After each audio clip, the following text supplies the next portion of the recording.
It's GNTV now. মাঠে নামছে টাইগাররা।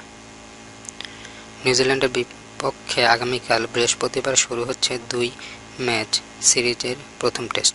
ঘরের মাঠে টেস্টে ইংল্যান্ডকে হারানোর অনুপ্রেরণা নিয়েই এই টেস্টে মাঠে নামছে টাইগাররা। খেলা শুরু হবে বাংলাদেশ সময় ভোর 4টায়।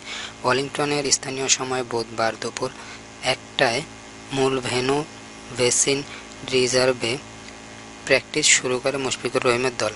হালকা ওয়ার্ম আপের পরে ব্যাটিং এবং বোলিং নিয়ে মনোযোগী হয়ে ওঠে টিম বাংলাদেশ। মাঝ উইকেটে তাসকিনকে নিয়ে অনেকক্ষণ ধরে বল করিয়েছেন বোলিং কোচ কোর্টনি ওয়ালশ। ঐতিহাসিক এই মাঠেই কাল টেস্ট ক্যাপ পড়তে যাচ্ছেন বাংলাদেশি এই পেসার।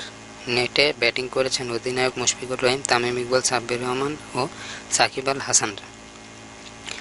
সেরা একাদশের কোনো রকম ধারণা না দিলেও প্রেস মিটে ক্যাপ্টেন মুশফিকুর রহিম বলেছেন, নিজের শারীরিক অবস্থা ভালো, শতভাগ ফিট না হলেও অন্তত এ ম্যাচ খেলতে তৈরি তিনি এবং তার দল। ইংল্যান্ডের বিপক্ষে জয়ের পর প্রথম টেস্ট খেলতে যাচ্ছে বাংলাদেশ, তবে এটিকে বড় করে দেখতে রাজি নন অধিনায়ক। তিনি বলেন, ইংল্যান্ডকে হারিয়েছে বলে এটা ভাবার কারণ নেই যে আমরা টেস্টে বড় দল হয়ে গেছি। এখানকার পরিবেশ, কন্ডিশন, উইকেট এবং সব কিছু মিলিয়ে অনেক বেশি চ্যালেঞ্জিং সব। তবে এটা বলতে পারি, আমরা চাই নতুন বছরটাতে আমাদের আগের পারফরমেন্সকে ছাড়িয়ে যেতে এবং ভালোভাবে শুরু করতে।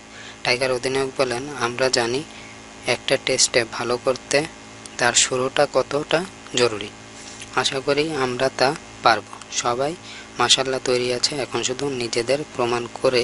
ভিডিওটি ভালো লাগলে এখানে ক্লিক করে লাইক দিন এবং কোনো প্রকার মন্তব্য থাকলে কমেন্ট বক্সে কমেন্ট করুন। প্রতিদিনের সর্বশেষ খবর এবং নতুন সব ভিডিও পাওয়ার জন্য এখানে ক্লিক করে চ্যানেলটিকে সাবস্ক্রাইব করে রাখুন। ধন্যবাদ সবাইকে।